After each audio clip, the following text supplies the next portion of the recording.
Hi hello friends, எல்லாரும் எப்படி இருக்கீங்க? நல்லா இருக்கீங்கன்னு நம்புறேன். ஹீரோ எக்ஸ்பல்ஸ் 210 பற்றி தாங்க இன்றைக்கி வீடியோவில் வந்து ஃபுல்லாக வந்து பார்க்க போகிறோம்.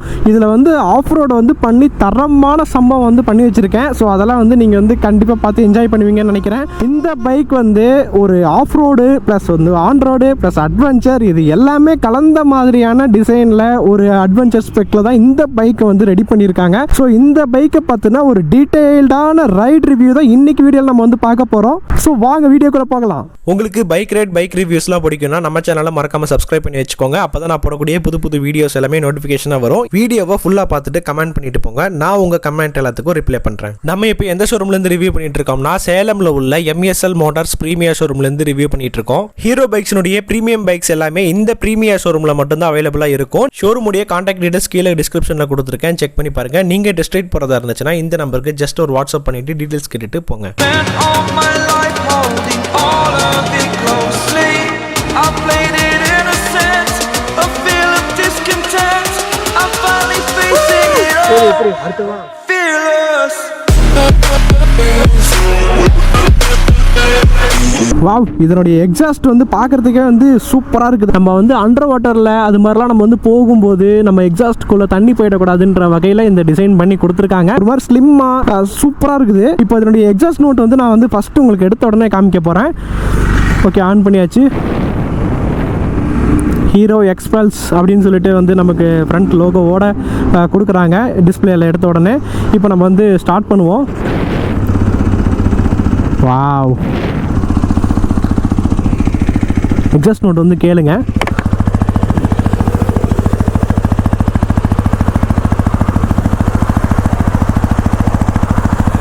ஆக்சுவலி இதில் முன்னாடி இருந்த எக்ஸ்பல்ஸ் 200க்கும் இதுக்கும் எக்ஸாஸ்ட் வந்து எப்படி சேஞ்ச் பண்ணி கொடுத்துருக்காங்கன்னு பார்த்தீங்கன்னா, இதே மற்ற அட்வென்ச்சர் பைக்ஸ்லாம் பார்த்தீங்கன்னா நமக்கு எக்ஸாஸ்ட் வந்து இங்கே இன்ஜின்லேருந்து இந்த சைடில் வரும். இப்படி சைடில் வந்து வரப்போ இந்த பக்கம் நமக்கு ரைட் லெக்கு வந்து ஹீட் ஆகக்கூடிய ஒரு ஃபீல் வந்து நம்மளால் ஃபீல் பண்ண முடியும், ஹீட் ஆகிறது. ஸோ இதில் வந்து சென்டராக கொடுத்துருக்கறதுனால இது வந்து ஹீட் வந்து நமக்கு பெருசாக வந்து காலில் வந்து படலை. பில்லியன் ரைடர் வந்து உட்காந்துட்டு ட்ராவல் பண்ணி போகும்போது லைட்டாக இதனுடைய ஹீட் வந்து மேபி வரதுக்கு வாய்ப்பு இருக்குது. டெஸ்ட் ரைட் பண்ணிடலாமா?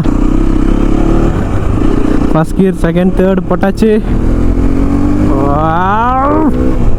ஓடு 60, 70, 80. ஃபிஃப்த் கியரில் வந்து 90.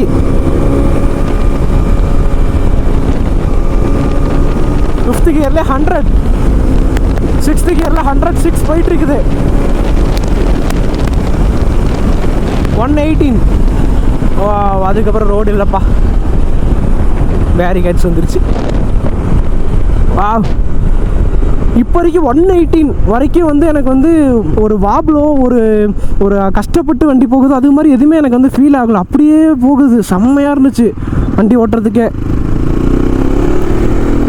அப்போ நம்ம வந்து 100ல் ரொம்ப ஈஸியாக இந்த பைக் வந்து க்ரூஸ் பண்ண போக முடியும். ஸோ 100ல் க்ரூஸ் பண்ணாலே போதுமேங்க. நமக்கு ஒரு ரைடருக்கு வந்து தேவையானது 80 to 100 நல்லா இருந்தால் போதும். அந்த 80 to 100ங்கிறது இதில் ஈஸியாக போக முடியுது. இனிஷியல் பிக்கப் டார்க் எல்லாமே செம்மையாக இருக்குது. பார்த்தீங்கல்ல எந்த அளவு வந்து அப்படியே ஸ்பீட் பிக்கப் ஆச்சுன்னு, சூப்பராக இருக்குது. பட் ஆனால் எந்த அளவுக்கு நான் ஸ்பீடாக போகிறேனோ இப்போ அந்த அளவுக்கு லெஃப்ட் சைடு லெக்கு வந்து என்னால் ஹீட் வந்து ஃபீல் பண்ண முடியுது. ஏன்னா லிக்விட் கூலண்ட் வந்து அங்கே கொடுத்துருக்காங்க.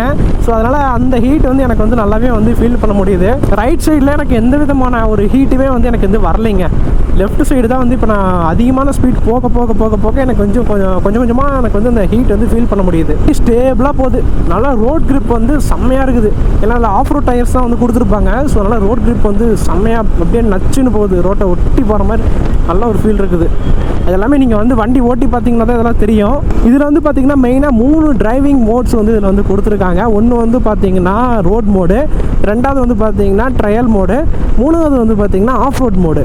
இந்த 3 மோட்ஸில் என்ன பெனிஃபிட்ஸ் பார்த்தீங்கன்னா, ரோட் மோடில் நீங்கள் வச்சு ஓட்டும் போது ABS அதுக்கேற்ற மாதிரி ரோட்ஸ்க்கு ஏற்ற மாதிரி நமக்கு வந்து ஒர்க் ஆகும். ட்ரையல் மோடுன்னு ஒன்று இருக்குது. அதை கொடுத்தீங்கன்னா ரியர் ABS வந்து நம்மளால் வந்து ஆஃப் பண்ணிவிட்டு வந்து நம்ம வந்து ஓட்டிக்க முடியும். இன்னொரு பெனிஃபிட் என்னன்னா, ட்ரையல் மோடில் நீங்கள் ஆஃப் பண்ணிவிட்டு நீங்கள் ஆன் பண்ணால் கூட ட்ரையல் மோடில் செட் பண்ணி வச்சுருந்தீங்கன்னா வண்டியை அப்படியே இருக்கும். நீங்கள் வந்து திரும்ப போய் செட்டிங்ஸில் போய் மாற்றணும் அப்படிங்கிற அவசியமே வந்து கிடையாது. பட் ஆனால் இதே ஆஃப் ரோட் மோட் இருக்குது. அந்த ஆஃப் ரோட் மோடில் வந்து பார்த்தீங்கன்னா ஒன்ஸ் ஆஃப் ரோட் மோடில் வச்சு ஓட்டிகிட்டு இருக்கும்போது வெஹிக்கிள் ஆஃப் ஆகிடுச்சு இல்லை நீங்கள் ஆஃப் பண்ணிட்டீங்கனாலுமே திரும்ப ஆன் பண்ணும்போது நம்ம ஆஃப் ரோட் மோடுக்குள்ளே போயிட்டு நம்ம வந்து சேஞ்ச் பண்ணிக்கிற மாதிரி தான் இருக்கும். ஏன் அப்படின்னு பார்த்தீங்கன்னா ஆஃப் ரோட் மோடு வந்து ஒன்ஸ் நீங்கள் ஆன் பண்ணிட்டீங்க அப்படின்னா ஏபிஎஸ் ஃப்ரண்ட் அண்ட் ரியர் ரெண்டுமே வந்து ஆஃப் ஆகிரும்.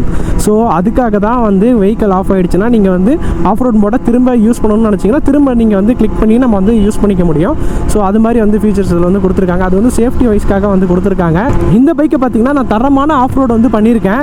அது வந்து இந்த வீடியோலேயே வந்து பார்ப்பீங்க. ஆஃப் ரோட் கேப்பபிலிட்டி பக்காவாக இருக்குது இந்த பைக்குக்கு. ஏன்னு பார்த்தீங்கன்னா இது லைட் வெயிட்டாக இருக்குது. மெயினாக மற்ற அட்வென்ச்சர் ஆஃப் ரோட் பைக்ஸை கம்பேர் பண்ணும்போது இது வந்து லைட் வெயிட்டாக என்னால் வந்து ஃபீல் பண்ண முடியுது. அது மட்டும் இல்லாமல் இதனுடைய கிரவுண்ட் கிளியரன்ஸ் வந்து அதிகமாக கொடுத்துருக்காங்க. ஸோ அதனால் கிரவுண்ட் கிளியரன்ஸ் அதிகமாக இருக்கிறதுனால ஆஃப் ரோட் வந்து பண்ண முடியுது. ஆனால் இதில் வந்து டீப் ஆஃப் ரோட் பண்ணீங்கன்னு பார்த்தீங்கன்னா உங்களுக்கு பின்னாடி இருக்கக்கூடிய ஜாக்கப் சார்னுடைய எக்ஸ்டென்ஷன் கீழே வந்து ஒரு பார்ட் இருக்குது. ஸோ அது வந்து டேமேஜ் ஆகிறதுக்கு வந்து வாய்ப்பு இருக்குது. ஸோ அதனால் டீப் ஆஃப் ரோட் பண்ணுறவங்களுக்கு வந்து அவங்க பார்த்துப்பாங்க. அதுக்கேற்ற மாதிரி கிராஜுவலாக நம்ம போகிறது ஆஃப் ரோட் பண்ணுறதுக்குலாம் இந்த பைக் வந்து எந்த வித ஒரு எஃபெக்ட்டுமே இந்த பைக் வந்து பண்ணாது. ஸோ அதுக்கு மாதிரி தான் வந்து இருக்குது. இதோட கிரவுண்ட் கிளியரன்ஸாக இருக்கட்டும், வீல் பேஸு, ஹைட்டு எல்லாமே வந்து அப்படி அதுக்கேற்ற மாதிரி தான் வந்து கொடுத்துருக்காங்க. நெக்ஸ்ட் வந்து பார்த்தீங்கன்னா முன்னாடி இருந்த எக்ஸ்பல்ஸுக்கும் இதுக்கும் என்ன டிஃப்ரென்ஸ் வந்து மேஜராக பண்ணியிருக்காங்கன்னு பார்த்தீங்கன்னா நிறைய விஷயம் இருக்குது. அதில் நான் ஒன்றுனா வந்து இப்போ உங்ககிட்ட சொல்கிறேன். டிஸ்பிளேன்னு எடுத்துக்கிட்டோம்னா நமக்கு வந்து இதில் டிஎஃப்டி டிஸ்பிளே வந்து கொடுத்துருக்காங்க. முன்னாடி இருக்கிறது பார்த்தீங்கன்னா ஒரு நார்மல் டிஜிட்டல் டிஸ்பிளே தான் வந்து கொடுத்துருப்பாங்க. இதில் டிஎஃப்டி கொடுத்துருக்கனால ஒரு கலர்ஃபுல் ஃபீலிங் வந்து நமக்கு வந்து கொடுக்குது. அது மட்டும் இல்லாமல் வந்து மோட்ஸ் வந்து ஆட் பண்ணியிருக்காங்க. அது இல்லாமல் நமக்கு வந்து 6 கியர் வந்து கொடுத்துருக்காங்க. நெக்ஸ்ட் டேங்க்கினுடைய டிசைன் வந்து கொஞ்சம் மாறி இருக்கு. லோகோஸ் எல்லாமே வந்து நிறைய கொஞ்சம் மாற்றிருக்காங்க. கலர்ஸாக இருக்கட்டும் எல்லாமே மாறி இருக்கு. அதில் வந்து மெயினாக சொல்ல போனால் இது வந்து ஒரு ஷார்ப் எட்ஜ் வந்து ஃபீல் பண்ண முடியுது இந்த பைக்கில் வந்து டேங்கை. அது பார்க்குறதுக்கு வந்து சூப்பராக இருக்குது. நல்லா டிசைன் வந்து அட்ராக்டிவாக வந்து கொடுத்துருக்காங்க ஹீரோ சைட்லேருந்து. ஆக்சுவலி இந்த பைக்கை ஓட்டும் போது பார்த்தீங்கன்னா நம்மளால வந்து நம்மளோட 2 லெக்கையுமே வந்து டேங்கோட நல்லா ஒட்டி வச்சுட்டு போகிற மாதிரி வந்து கொடுத்துருக்காங்க டிசைன். ஸோ இதனால என்னென்னா நம்மளோட ரைடு குவாலிட்டி வந்து இன்னும் இம்ப்ரூவ்மெண்ட் ஆகுது. நம்மளால கான்ஃபிடென்ட்டாக வந்து பைக் வந்து ஓட்ட முடியுது. ஆஃப் ரோட்ஸில் வந்து ஓட்டும்போது இன்னுமே கான்ஃபிடென்ட்டாக இது வந்து இருக்கும். ஆக்சுவலி இந்த எக்ஸ்பல்ஸே பார்த்தீங்கன்னா நீங்கள் எப்படி வேணாலும் ஓட்டிக்கோங்க, கீழே போட்டுக்கோ, எடுத்துக்கோ, எப்படி வேணாலும் சேஞ்ச் பண்ணிகிட்டே உன்னோட ஆக்சசரிஸை. ஆனால் வந்து காஸ்ட் வந்து கம்மியாக தான் இருக்கும். இதனுடைய சர்வீஸாக இருக்கட்டும், ஆக்சசரிஸாக இருக்கட்டும், இதனுடைய சர்வீஸ் காஸ்ட் வந்து கம்மியாக தான் வந்து இருக்கும் மற்ற அட்வென்ச்சர் பைக்ஸ் வந்து கம்பேர் பண்ணும்போது. ஸோ அதனால் இது வந்து பட்ஜெட் ஃப்ரெண்ட்லியாக நான் வந்து இதை வந்து பார்க்குறேன். ஏன்னா நமக்கு அதுதான் மெயின். நம்ம ஏதாச்சும் வந்து ஆஃப் ரோட் போகிறோம், என்ஜாய் பண்ணுறதுக்காக தான் நம்ம வந்து ஓட்டுவோம். கொண்டு போயிட்டு அங்கே போய் போட்டு வண்டி ஏதாவது ஸ்க்ராச்சஸ் ஆகிடுச்சு இல்லை டேமேஜ் ஆகிடுச்சுன்னா ஸ்பேர்ஸ் மாற்றும் போது ஐயோ இவ்வளோவா அப்படிங்கிற மாதிரி போயிடக்கூடாது. ஸோ அதுதான் மெயின். இந்த பைக் வந்து டிராஃபிக்கில் நீங்கள் வந்து ஓட்டும்போது பக்காவாக இருக்குது. சும்மா சொல்லக்கூடாது. அந்த இனிஷியல் அந்த 1, 2, 3 கியரில் பார்த்தீங்கன்னா அப்படியே வண்டி தூக்கி சாப்பிட்டு போகுது. அப்படி இருக்குது. எப்படின்னா இனிஷியல் அது நீங்கள் வந்து ஃபஸ்ட் கியராக இருக்கட்டும், செகண்ட் கியராக இருக்கட்டும், நீங்கள் வந்து சேஞ்ச் பண்ணி ஓட்டும்போது பார்த்தீங்கன்னா அந்த இனிஷியல் புல்லிங் இருக்குது பார்த்தீங்களா, அந்த புல்லிங் தான் இந்த புல்லிங் வந்து அப்படியே நல்லா வண்டியை அப்படியே இழுக்குது போட்டு. சிட்டி டிராஃபிக்கில் வந்து ஓட்டுறீங்க அப்படின்னா நல்லாயிருக்குங்க. இந்த பைக் வந்து நீங்கள் சிட்டி யூஸ்க்கும் நீங்கள் யூஸ் பண்ணிக்கலாம், லாங் ரைடுக்கும் யூஸ் பண்ணிக்கலாம், அதே டைமில் ஆஃப் ரோடுக்கும் யூஸ் பண்ணிக்கலாம். பட்ஜெட் ஃப்ரெண்ட்லியாகவும் இருக்குது. இத்தனை விஷயம் இந்த ஒரே பைக்கில் இருக்குது பார்த்துக்கோங்க. அதேமாதிரி சீட் கம்ஃபர்டபுள் பார்த்திங்கன்னா நல்லா லென்த் அண்ட் வைடாக வந்து கொடுத்துருக்காங்க. ஸோ இதனுடைய சீட் கம்ஃபர்டபுள் பார்த்திங்கன்னா ஒரு டீசெண்டாக இருக்குதுங்க. ரொம்ப வந்து சொல்ல முடியாது, டீசெண்டாக இருக்குது. நீங்கள் இதை தாண்டி இன்னும் வேணும்னு நினச்சிங்கன்னா நீங்கள் எக்ஸ்ட்ரா குஷன்ஸ் வந்து நம்ம வந்து போட்டுக்கலாம் வெளில சீட் கடையில். அப்படி இல்லாட்டி அதுக்கு மேலே வந்து எக்ஸ்ட்ரா ஜெல் பேடுன்ற மாதிரிலாம் இருக்கும். நீங்கள் தனியாக வந்து வாங்கி இது நீங்கள் ரைடு போகும்போது மட்டும் அதை மேலே வச்சு செட் பண்ணிவிட்டு ஓட்டிக்கலாம். அது மாதிரி கூட நீங்கள் வந்து வாங்கி யூஸ் பண்ணிக்கோங்க. ஆனால் மேக்ஸிமம் இதுவே போதுமான அளவு தான் இருக்குது. நீங்கள் அது எல்லாமே நான் என்ன சொல்லுவேன்னா, ஒரு பைக்கை வாங்கிட்டு உடனே அது எல்லா ஆக்சசரிஸும் நீங்கள் வாங்கி மாட்டிடக்கூடாது. நம்ம பைக்குக்கு என்ன தேவை அப்படிங்கிறத நீங்கள் பார்க்கணும். உங்களுக்கு மெயினாக என்ன தேவை அப்படிங்கிறத பார்த்து தான் ஒவ்வொரு ஆக்சசரிஸுமே நம்ம வந்து போடணும். அது நான் சொல்கிறது வந்து சேஃப்டி வைஸில் சொல்லலை, நான் சொல்கிறது வந்து டூரிங் வைஸில் நான் வந்து சொல்கிறேன். சேஃப்டி வைஸில் நீங்கள் என்னென்ன போடணும் இந்த பைக்குக்கு, நீங்கள் வந்து கிராஷ் கட் போடுவீங்க, அது நம்ம போடுற மாதிரி இருக்கும். ஸோ அது வந்து போட்டுக்கோங்க. மற்றது எல்லாமே வந்து நீங்கள் ஒன்று பார்த்து போட்டுக்கோங்க. நம்ம எக்ஸ்பல்ஸில் பார்த்தீங்கன்னா மொபைல் ஹோல்டருக்காகவே பாருங்க தனியாக கொடுத்துருக்காங்க ஒரு ப்ரொவிஷன் வந்து கொடுத்துருக்காங்க. இதில் வந்து நம்ம மொபைல் ஹோல்டர் வந்து யூஸ் பண்ணிக்கலாம். அதேமாதிரி சார்ஜர் பார்த்தீங்கன்னா யூஎஸ்பி கொடுத்துருக்காங்க. அதுவும் கவரோடு கொடுத்துருக்காங்க. நமக்கு வந்து மண் தண்ணி இதெல்லாம் உள்ளே போகாமல் இருக்கிறதுக்காக ஒரு கவரோடு கொடுத்துருக்காங்க.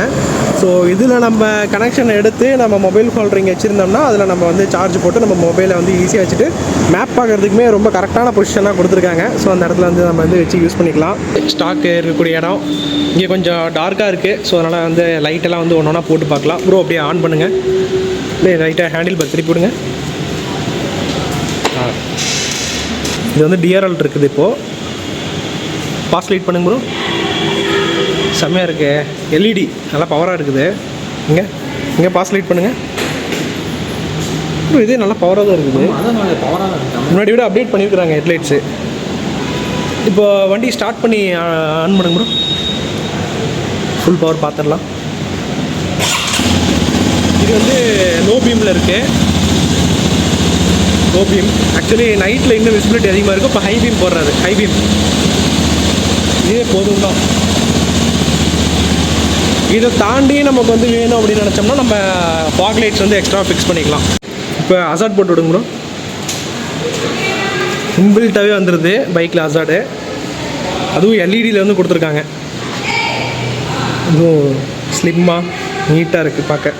முன்னாடியில் எக்ஸ்பல்ஸ் வாங்க நம்ம வந்து அசாட்டில் நம்ம எக்ஸ்ட்ரா ஃபிட்டிங் பண்ணிகிட்டு இருப்போம். இப்போ அதெல்லாம் இன்பில்ட்டாகவே வர்றது நல்ல விஷயமா பார்க்குறேன். இப்போ ஸ்பெசிஃபிகேஷனை பற்றி டீட்டெயிலாக பார்க்கலாம். இன்ஜின் எடுத்துக்கிட்டோம்னா 4 stroke 4 valve single cylinder liquid cooled DOHC engine வந்து கொடுத்துருக்காங்க. இதனுடைய சிசின்னு எடுத்துக்கிட்டோம்னா 210 சிசியாக வந்து இருக்குது. இதனுடைய மேக்ஸிமம் பவர்னு பார்த்தோம்னா 24.67 PS at 9250 RPMல ரீச் ஆகுது. Maximum torque 20.7 newton metre at 7250 RPMல ரீச் ஆகுது. இந்த எக்ஸ்பல்ஸ் 210 பவர் வைஸ்லையும் டார்க் வைஸ்லையும் சூப்பராக இருக்குது. Front and rear disc brake கொடுத்துருக்காங்க. வித் ABS சுவிட்சபிள் ABS-ஆக வந்து இருக்குது. ஸோ 3 மோட்ஸ் வந்து கொடுத்துருக்காங்க. இது எல்லாமே ஆரம்பத்தில் டீட்டெயிலாக நம்ம வந்து பார்த்துட்டோம். எல்லாரும் எதிர்பார்த்து உட்காந்துட்டு இருக்கக்கூடிய மெயினான விஷயத்தை தான் நான் சொல்ல போகிறேன். இதனுடைய மைலேஜ்னு பார்த்தோம்னா 35 to 40 கிலோமீட்டர் பர் லிட்டருக்கு வந்து இது கொடுக்குது. எப்பவுமே மைலேஜ் வந்து உங்களுடைய க்ரூசிங் ஸ்பீடு, அதுக்கப்புறம் நீங்கள் எப்படி பைக்கை மெயின்டெனன்ஸ் பண்ணுறீங்க, இதை பொறுத்து தான் உங்கள் பைக் வந்து மைலேஜ் வந்து கொடுக்கும். ஸோ அதுக்கேற்ற மாதிரி நீங்கள் பைக் வந்து சர்வீஸ் பண்ணி கரெக்டாக ஏர்லாம் பிடிச்சி வச்சிருந்தீங்கன்னா மைலேஜ் வந்து கண்டிப்பாக நல்லாவே வந்து கொடுக்கும். ஸோ இது வந்து ஒரு டிப்ஸாக நான் வந்து சொல்லணும்னு நினச்சேன். நெக்ஸ்ட் டயர்ஸ்னு பார்த்தோம்னா 21 இன்ச்சஸ் ஃப்ரண்ட் டயரும், ரியரில் வந்து பார்த்தீங்கன்னா 18 இன்ச்சஸ் டயரும் வந்து கொடுத்துருக்காங்க. ஃப்ரண்ட் எப்பவுமே ஆஃப் ரோட் பைக்கில் வந்து அதிகமாக தான் இருக்கும். ஸோ ஈஸியாக வந்து டேக்கிள் பண்ணி போகிறதுக்காக இதில் ஆஃப் ரோட் டயர்ஸ் வந்து கொடுத்துருக்கறனால எவ்ரி 10 to 15 days ஒன்ஸ் வந்து ஏர் பிடிச்சிட்டு நீங்கள் வந்து ரெகுலராக யூஸ் பண்ணுங்க. அப்போ தான் உங்களுக்கு வந்து டயர் சீக்கிரமாக தேயாமல் இருக்கும். நெக்ஸ்ட் இதனுடைய டைமென்ஷன்ஸ் எல்லாமே வந்து பார்த்துடலாம். சீட் ஹைட்னு எடுத்துக்கிட்டோம்னா 830 mm வந்து கொடுத்துருக்காங்க. வீல் பேஸ் பார்த்தோம்னா 1446 mm வந்து கொடுத்துருக்காங்க. இதனுடைய ஓவரால் லென்த் எடுத்துக்கிட்டோம்னா 2254 mm வந்து கொடுத்துருக்காங்க. இதனுடைய கிரவுண்ட் கிளியரன்ஸ் இதுதாங்க மெயின். 220 mm வந்து கொடுத்துருக்காங்க. 220 mmங்கிறது ஒரு சூப்பரான கிரவுண்ட் கிளியரன்ஸ். இதனுடைய ஹைட்னு பார்த்தோம்னா 1230 mm வந்து கொடுத்துருக்காங்க. இதனுடைய வித் எடுத்துக்கிட்டோம்னா 872 mm வந்து வருது. இதனுடைய டேங்க் கெப்பாசிட்டி பார்த்தோம்னா 13 லிட்டர் வந்து கொடுத்துருக்காங்க. சூப்பரான டேங்க் கெப்பாசிட்டி. இதனுடைய வெயிட் எவ்வளோ இருக்குன்னு நினைக்கிறீங்க? இந்த எக்ஸ்பல்ஸ் 210 வெயிட் எடுத்துக்கிட்டோம்னா 168 kg தாங்க வருது. அதாவது மற்ற காம்படிட்டர் பைக்ஸை கம்பேர் பண்ணும்போது இதில் வந்து வெயிட் கம்மியாகவே கொடுத்துருக்காங்க. வெயிட் கம்மியாக இருக்கிற காரணத்தினாலவே இந்த பைக்கை நீங்கள் ஆஃப் ரோட் பண்ணும்போது ரொம்ப ஈஸியாக வந்து இருக்கும். ஏன்னா வெயிட் மேனேஜ்மெண்ட் தான் ஆஃப் ரோட்டில் ரொம்ப ரொம்ப முக்கியமாக இருக்கும். அதனால தான் நீங்கள் வந்து பார்த்தீங்கன்னா ஆஃப் ரோட் ரேலி ஓட்டுற பிளேயர்ஸ் எல்லாருமே இந்த எக்ஸ்பல்ஸை சூஸ் பண்ணுறது காரணமே இது ஒரு மெயினான ரீசன். இந்த பைக்ஸ் எடுத்து அவங்களுக்கு ஏற்ற மாதிரி கஸ்டமைஸ் பண்ணிட்டு ஆஃப் ரோட் வந்து ஓட்டுவாங்க. ஸோ இது வந்து நம்ம நார்மலாக வந்து யூஸ் பண்ணுறவங்களுக்கு, அதாவது ஒரு டூரிங் நீங்கள் போகிறீங்க, லாங் ரைட்ஸ் போகிறீங்கன்னா இந்த பைக் நம்ம எடுத்துகிட்டு போகலாமா அப்படின்னா கண்டிப்பாக தாராளமாக வந்து எடுத்துகிட்டு போகலாங்க. இது வந்து லாங் ரைட்ஸ்க்கு போகக்கூடிய ஏற்ற மாதிரி தான் இப்போ எக்ஸ்பல்ஸ் 210 வந்து அப்கிரேட் பண்ணி நம்ம ஹீரோ வந்து கொடுத்துருக்காங்க. இந்த எக்ஸ்பல்ஸ் 210 எனக்கு ரொம்பவே பிடிச்சிருக்கு. உங்களுக்கு பிடிச்சிருக்கா? கமெண்ட்ல வந்து சொல்லுங்க. நீங்க ஆல்ரெடி எக்ஸ்பல்ஸ் யூஸரா இருந்தா உங்க பைக்கை பத்தி கமெண்ட்ல வந்து சொல்லிட்டு போங்க. நெக்ஸ்ட் வீடியோல இந்த பைக்கினுடைய ஆக்சசரிஸ் பத்தின ஃபுல் டீடைல் வீடியோ வந்து போட போறேன். ஸோ சேனலை வந்து சப்ஸ்கிரைப் பண்ணி வச்சுக்கோங்க. அப்பதான் அந்த வீடியோ நோட்டிஃபிகேஷன் உங்களுக்கு வரும். இந்த எக்ஸ்பல்ஸ் 210 ஆன் ரோட் பிரைஸ் வந்து பார்த்தோம்னா எக்ஸோரூம், ரோட் டாக்ஸ், இன்சூரன்ஸ் இது எல்லாமே சேர்த்து தான் நம்ம வந்து ஆன் ரோட் பிரைஸ்னு சொல்லுவோம். இதனுடைய ஆன் ரோட் பிரைஸ் வந்து 2,20,000 இருந்து 2,25,000 வரைக்கும் வரும். இது வந்து நான் சொல்றது வந்து ஒரு அப்ராக்சிமேட்டாக சொல்கிறேன். ஏன் அப்படின்னா ஒவ்வொரு ஸ்டேட்டு அப்புறம் டிஸ்ட்ரிக்ட் பொறுத்து வந்து ப்ரைஸ் வந்து மாறதுக்கு நிறையவே வந்து வாய்ப்பு இருக்குது. ஸோ அதனால் இந்த ப்ரைஸ் நான் வந்து சொல்கிறேன். இதனுடைய இஎம்ஐ டீட்டெயில்ஸும் நான் இப்போ நான் வந்து சொல்கிறேன். இதனுடைய இஎம்ஐ பார்த்தோம்னா ஒரு 50,000 நீங்கள் இனிஷியலாக கட்டிட்டு பைக் எடுத்தீங்கன்னா நீங்கள் மந்த்லி வந்து 5,700 கிட்ட நீங்கள் வந்து பே பண்ணுற மாதிரி வந்து வரும். அது வந்து பார்த்தீங்கன்னா ஒரு 3 இயர்ஸ்க்கு நீங்கள் வந்து பே பண்ணுற மாதிரி இருக்கும். இது வந்து நான் ஒரு 50,000 நான் வந்து சொல்லியிருக்கேன். நீங்கள் உங்களுடைய இனிஷியல் அமௌண்ட் வந்து அதிகமாக இருந்தாவோ இல்லை இன்னும் கொஞ்சம் குறைவாக நீங்கள் கட்டி பைக் எடுக்கிறீங்கன்னா அதுக்கேற்ற மாதிரி வேரி ஆகும். ஸோ இதெல்லாமே நீங்கள் வந்து ஷோரூமில் வந்து நீங்கள் காண்டாக்ட் பண்ணி கேட்டுக்கோங்க. கீழே டிஸ்கிரிப்ஷனில் வந்து காண்டாக்ட் டீடைல்ஸ் வந்து கொடுத்துருக்கேன். மறக்காம செக் பண்ணி பாருங்க. நீங்கள் பைக் எடுக்கும்போது இன்சூரன்ஸ் வந்து என்ன இன்சூரன்ஸ் போடுறாங்க, இது வந்து பம்பர் டு பம்பர் இன்சூரன்ஸா எல்லாம் கேட்டுட்டு வந்து போட்டுக்கோங்க. இன்சூரன்ஸ் வந்து போடுறதா இருந்துச்சுன்னா பம்பர் டு பம்பர் இன்சூரன்ஸ் கண்டிப்பாக வந்து போடுங்க. அது எவ்வளோ கிளைம் ஆகும் அப்படிங்கிறது எல்லா டீட்டெயில்ஸ் வந்து ஷோரூமில் வந்து கேட்டு தெரிஞ்சுக்கோங்க. பைக்குக்கு எவ்வளோ கிலோமீட்டர் எவ்வளோ இயர்ஸ்க்கு வந்து வாரண்டி இருக்குன்னு கேட்டு தெரிஞ்சு வச்சுக்கோங்க. உங்களுக்கு இந்த வீடியோ ரொம்ப யூஸ்ஃபுல்லாக இருந்துச்சுன்னா நம்ம சேனல் வந்து சப்ஸ்கிரைப் பண்ணி வச்சுக்கோங்க. நிறைய பைக் வீடியோஸ் எல்லாமே நம்ம வந்து போட போகிறோம். பைக் வாங்க போகிற உங்கள் ஃப்ரெண்டுக்கு இந்த வீடியோவை ஷேர் பண்ணி விடுங்க. தேங்க்யூ ஃபார் வாட்சிங். Bye bye friends.